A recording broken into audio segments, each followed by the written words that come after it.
y me dice, ya estás grande, tienes 10 años, prepárate porque en poco te voy a preparar y te voy a incorporar a los escuadrones de la muerte de nuestro país.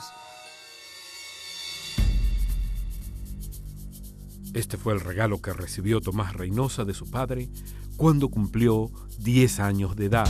Me lleva a un terreno baldío y me dice, te voy a regalar algo de cumpleaños. Okay.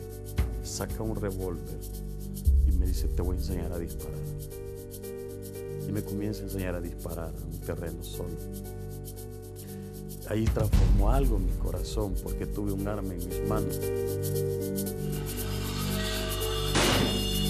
Tomás Reynosa creció durante los violentos años de la Guerra Civil en El Salvador, un conflicto en el que sus padres decidieron pelear en bandos opuestos. Y hay un divorcio entre ellos, marital y político. Él se va a la derecha a trabajar con el gobierno que estaba en ese momento y mi madre se queda trabajando con la izquierda. El pequeño Tomás se quedó al lado de su madre, lo que le costó una vida de privaciones. Como tuvo dificultad económica, tuvo que comenzar a prostituirse para darlos de comer. Yo veía esa imagen de hombres ingresando a mi casa y fui observando en mi casa alcohol, botellas de alcohol, botellas de cervezas y eso me ponía más triste, ver gente alcohólica en nuestro cuarto, un cuarto pequeño donde dormían 6 personas. Y todo eso fue causando una amargura, una tristeza en mí.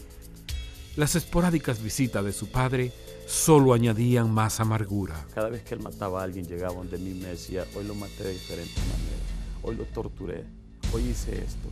Un niño que venía de soledad, de tristeza, de amargura, de marginación y comienza a querer tener un abrazo de un padre. El padre comienza a contarle cómo estaba matando él a mucha gente. Y se le olvidaba que yo había crecido con mi madre que estaba en el otro bando. Mi padre sin querer me comenzó a poner odio en mi corazón y el primer odio que tuve fue hacia él. Un sentimiento que lo llevó a las calles y a los vicios. Y la rebeldía comenzó en el sentido de que yo comencé a juntarme con gente que me daba cigarro. A los 10 años me dan alcohol.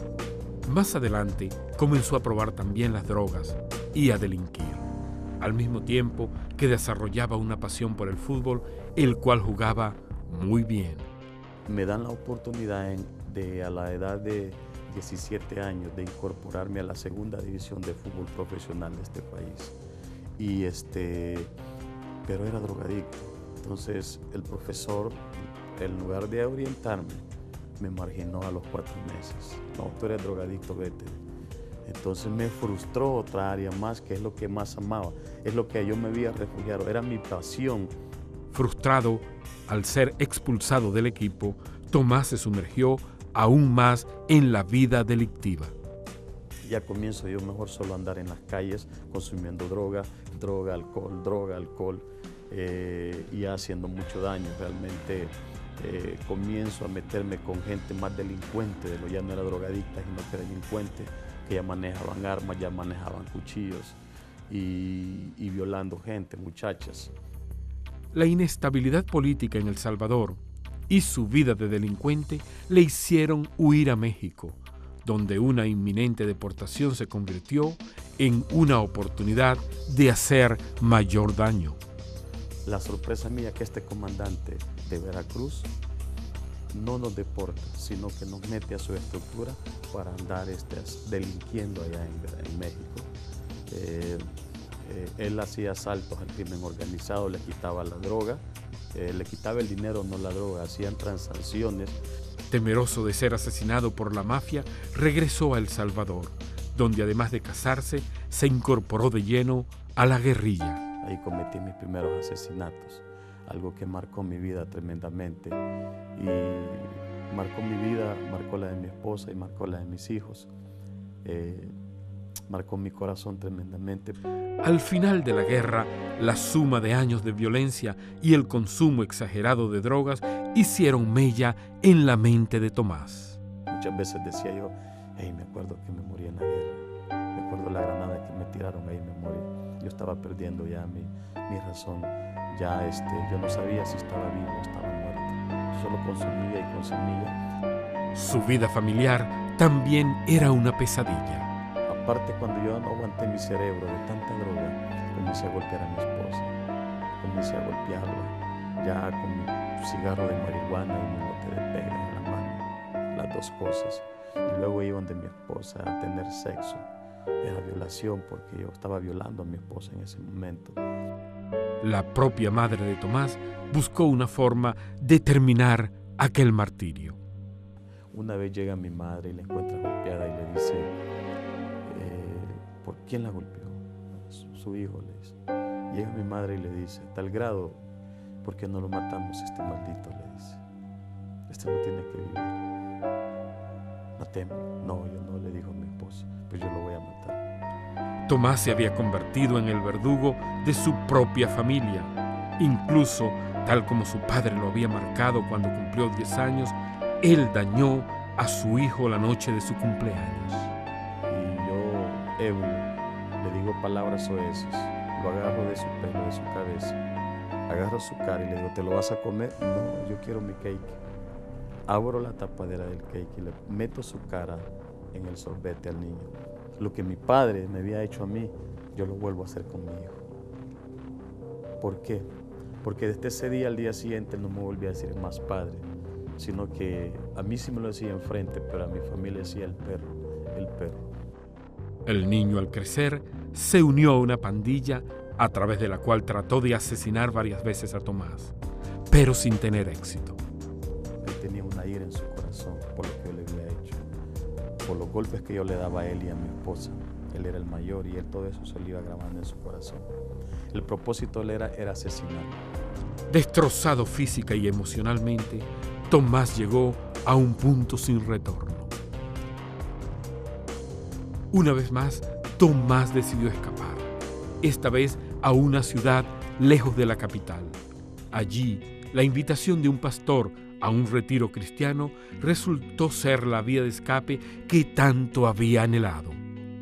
Y cuando yo voy de ese encuentro, yo no sentía nada, lo sentía bien frágil. Y cuando me bajan del bus, yo iba, me llevaban chineado, cargado, y yo iba llorando y me bajaron del bus. Yo no supe cómo me bajaron, pero sabía de que no me había bajado caminando.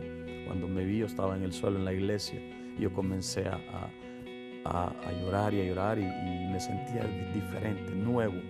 A mí en ese momento se me vino a la mente toda la gente que yo asesiné. Se me vino a la mente a los niños que yo le daba armas. Se me vino a la mente los golpes que yo le daba a mi esposa. Y yo le dije, Padre bendito, yo quiero cambiar, yo quiero amarte, yo quiero conocerte. Yo no te conozco.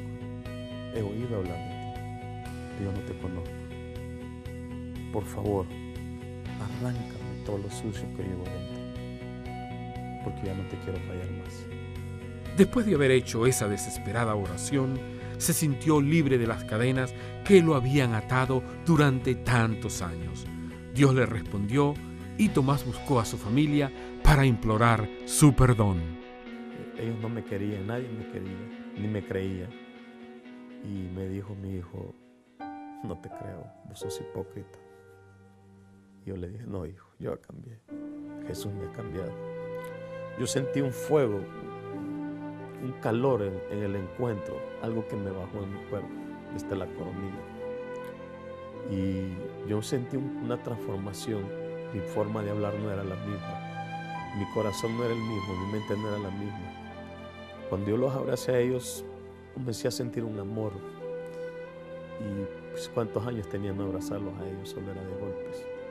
El tiempo y especialmente la transformación absoluta de Tomás sanaron las heridas de su familia, que siguiendo el ejemplo de aquel hombre nuevo, también entregaron su vida a Cristo. Hoy en día Tomás, su esposa y sus 5 hijos se dedican a ayudar a adictos y enfermos, a los que además de una mano amiga ofrecen la respuesta que ellos encontraron. Cuando yo lloraba, Él estaba conmigo. Y así está con la gente que está llorando. No importa el género que sea, no importa la enfermedad, no importa el problema que tenga, Jesucristo está con él en este momento. Y que él solo le clame a Él Su palabra dice, clama a mí, yo te responderé. Y que las cargas y todo lo que él tenga, se lo dé a Jesús.